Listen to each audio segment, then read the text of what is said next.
Assalamualaikum warahmatullahi taala wabarakatuh.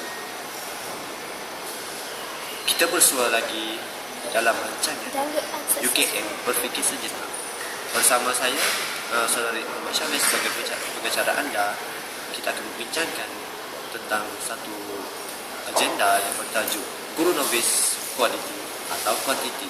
Jadi bersama saya kita ada seorang panel yang cukup tersohor di Malaysia, iaitu Dr. Izzat, yang merupakan seorang pakar motivasi yang tidak asing lagi dalam dunia motivasi yang di Malaysia. Jadi silakan. Jadi Doktor, apa khabar? Sihat Doktor? Sihat.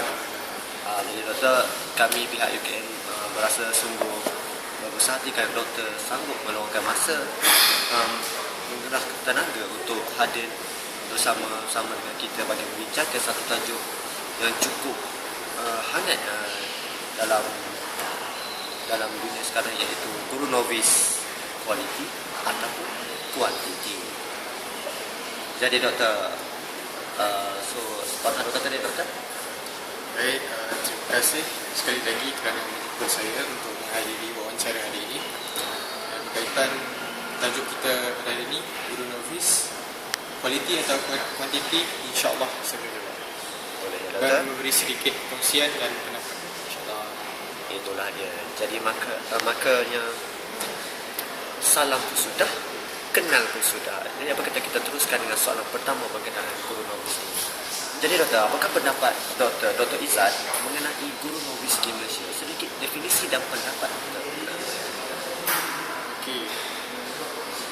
Guru Novis ini merupakan guru-guru yang baru sahaja menamatkan sesi pembelajaran mereka dari, tak kisahlah, dari Institut Pengajian Guru atau universiti ya. Guru Novis ini merupakan guru-guru yang pengalaman mengajarnya kurang daripada 5 tahun. Dan pendapat saya berkaitan dengan Guru Novis adalah guru-guru ini kurang pengalaman mengajar dan mengawal terpanggil pengurusan bilik darjah, class management. Okay. Yang keduanya, saya merasakan mereka kurang dari segi keyakinan diri. Mereka tidak tahu bagaimana untuk mengajar pelajar-pelajar yang jurang umur mereka terlalu dekat. Misal katanya, Guru Novis berumur 23 tahun dan dia mengajar pelajar yang tingkatan 5. Jadi jurang umur dia terlalu dekat, jadi mereka kurang keyakinan diri di situ. Bagaimana untuk menguruskan kelas. Dan yang tiganya, saya rasa cara pengajaran dulu dan sekarang amat berbeza ya. Gaya guru veteran mengajar dan guru Novis mengajar berbeza. Itu saya pendapat saya. Okey, sedikit daripada dari Doktor. Jadi dapatlah saya simpulkan sedikit bahawa Guru Novis ni definisi dia seorang guru yang masih lagi kurang pengalaman dalam bidang perguruan, iaitu kurang daripada 5 tahun, dan merupakan seorang pendidik lepasan graduasi institut perguruan dan juga institut pengajian tinggi. Dan seperti yang saya dengar tadi, Doktor mengatakan betapa banyak yang negatif tentang Guru Novis ni. Jadi berdasarkan daripada huraian Doktor itu, saya harap Doktor dapat huraikan lebih lagi tentang kualiti Guru Novis pada masa kini. Apakah kualiti Guru Novis pada masa kini menepati tanda aras yang dikenaki oleh guru-guru ini, oleh guru menepati tahap guru-guru di Malaysia? Tidak sama sekali. Kerana saya merasakan guru-guru Novis ini mengajar, mereka hanya mengajar, tiada pengisiannya di situ. Mereka boleh mengajar, saya boleh mengajar, tetapi adakah ilmu itu sampai ke pelajar-pelajar mereka? Yang kedua, saya merasakan mereka menjadi guru ini bukan kerana minat. Mereka jadi kerana mereka terpaksa ataupun dah tiada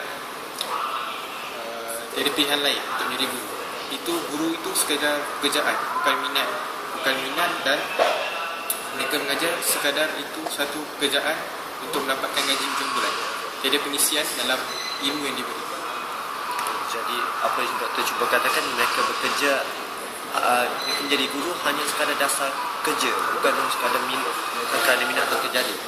Tapi bagi pendapat saya, Dr. Izzat, saya merasakan guru novis ini mempunyai kualiti-kualiti yang tidak dapat kita sangkal.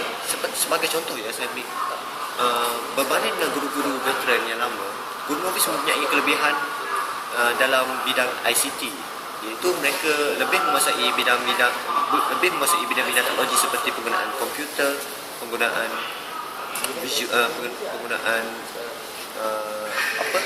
pemancar LCD, dan juga penggunaan visual aid yang berkesan. Jadi bagi saya, kelebihan tersebut boleh memberikan impak yang positif dalam pengajian mereka. Dan tambahan lagi, guru novis pada masa kini lebih menguasai bahasa Inggeris berbanding dengan guru-guru pada zaman sebelum mereka. Jadi bagi saya, itu merupakan satu titik tambah bagi mereka untuk mengajar dengan lebih berkesan. Kerana pada masa kini kita dapat tengok sumber-sumber pengetahuan, sumber-sumber maklumat dan juga wacana-wacana ilmiah di dalam bahasa Sarawak banyak dalam bahasa Inggeris. Jadi mereka dapat aplikasikan ilmu tersebut kepada pelajar mereka dengan lebih berkesan. Jadi itu pendapat saya lah. Okey, sudah habis berkenaan kualiti. Kita ingin masuk tentang kuantiti. Bagi doktor, bagi pendapat doktor, adakah kuantiti guru-guru novis di Malaysia ni terlalu ramai ataupun masih belum mencukupi? Okey, sebelum saya bergerak ke soalan kualiti, saya ingin ulas sedikitlah berkaitan kualiti.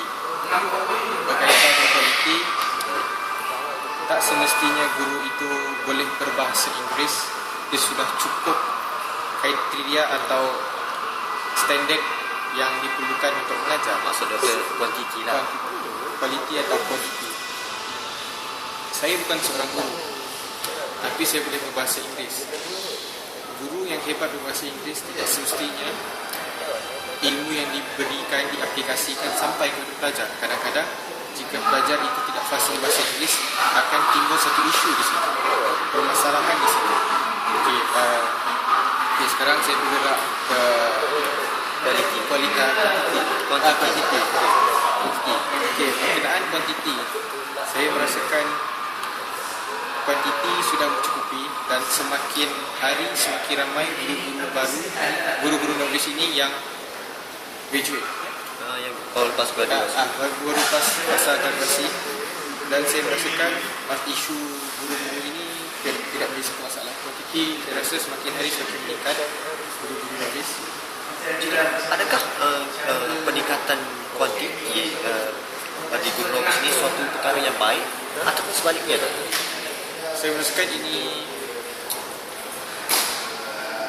satu penambahan kuantiti itu bagus kerana banyak sekolah-sekolah baru yang telah dibuka. Tapi kuantiti sahaja saya rasa tidak cukup untuk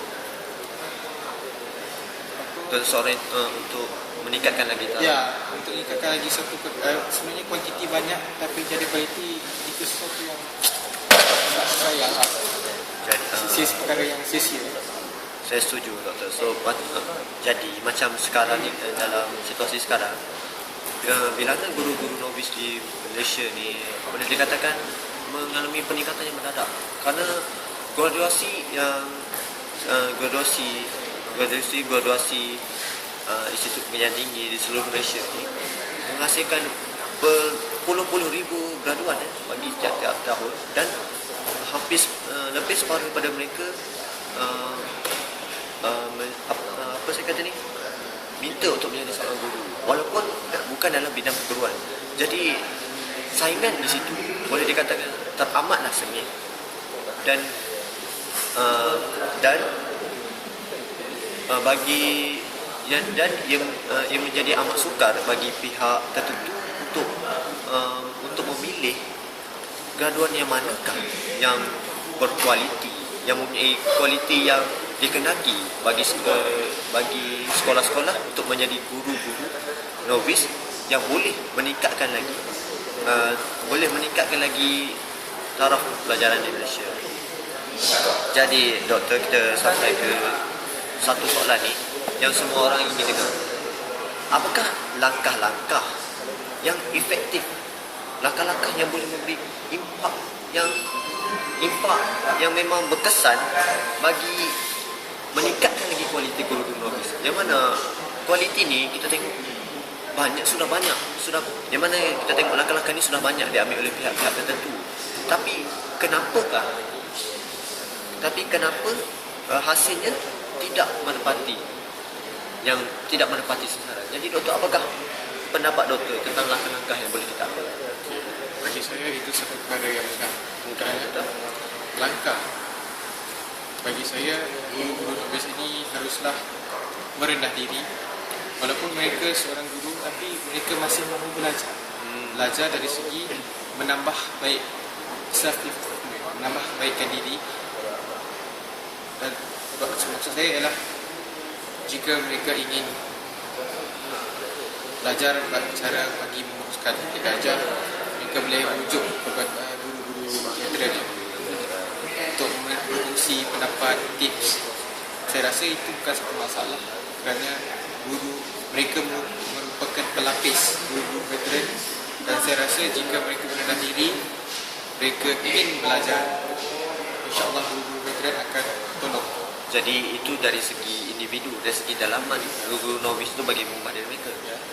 Apa yang saya ingin tahu ialah apakah tindakan dari pihak luar bagi memupuk guru novis ini dari peringkat awal agar mereka menjadi seorang guru yang boleh dikatakan berkualiti, dan macam manakah nak apakah cara-cara yang efektif bagi menapis graduasi demi graduasi agar kita menjumpa seorang guru yang berkualiti. Okey. Saya merasakan antara cara yang boleh kita lakukan, cara menapis ialah guru di sini akan menjalani ujian peringkat demi peringkat sepanjang kita beri tempoh guru novis antara 5 tahun. Dalam masa 5 tahun kita buatlah ujian. Setiap tahun ada satu ujian, mereka dinilai dalam kelas, dinilai kualiti pengajaran, dan jika dalam masa tempoh tersebut mereka menepasi kriteria yang ditetapkan, baru kita memberi macam lesen untuk mereka belajar. Satu lesen untuk belajar. Ada dalam tempoh selepas graduasi, kita bagi ujian peringkat demi peringkat untuk menapis siapa yang layak, guru mana yang berkualiti, dan jika mereka lepas satu-satu ujian itu, baru mereka diberikan seperti satu lesen yang katakan mereka layak untuk mengajar. Jadi perkara ni sama macam praktikal, cuma tak masanya dipanjangkan lagi selepas graduasi. Bagi saya tidak ke doktor rasa kerana agak membuat kerana mereka harus menerima banyak-banyak guru, dan kemudian ada yang tak lepas akan ditentang. Adakah begitu sistemnya, doktor? Bagi saya sistem ini adalah untuk pelajar-pelajar IPG, kerana pelajar-pelajar IPG telah dididik dari mereka masuk sampai mereka habis. Lain bagi graduan universiti ataupun IPTA, mereka cuma mula mengajar sedikit demi sedikit, peringkat demi peringkat dalam sisi praktikal mereka. Itu ini berbeza. Jadi terdapat perbezaan antara graduasi IPG dan graduasi IPTA, doktor. So simpulan sikit, jadi kita dapat tengoklah guru-guru yang lebih apa dia kata, yang lebih diterima, yang boleh diisytiharkan dia punya kualiti ialah daripada graduasi daripada IPG, kerana mereka belajar untuk menjadi seorang guru. Maka pelajar-pelajar IPTA mereka belajar tak semestinya mereka akan menjadi seorang guru. IPG memang jika mereka habis belajar memang sah mereka menjadi seorang guru. Jika untuk pelajar IPTA atau universiti pula, mereka mengambil contoh seperti fakulti pendidikan, mengambil lesson pendidikan khas dan supervisasi, tapi tak semestinya mereka akan beralih kepada aliran mengajar, mereka tidak akan, ada setengah daripada mereka tidak akan mengajar sebagai pekerjaan. Okay. So, akhir katalah dari doktor, apakah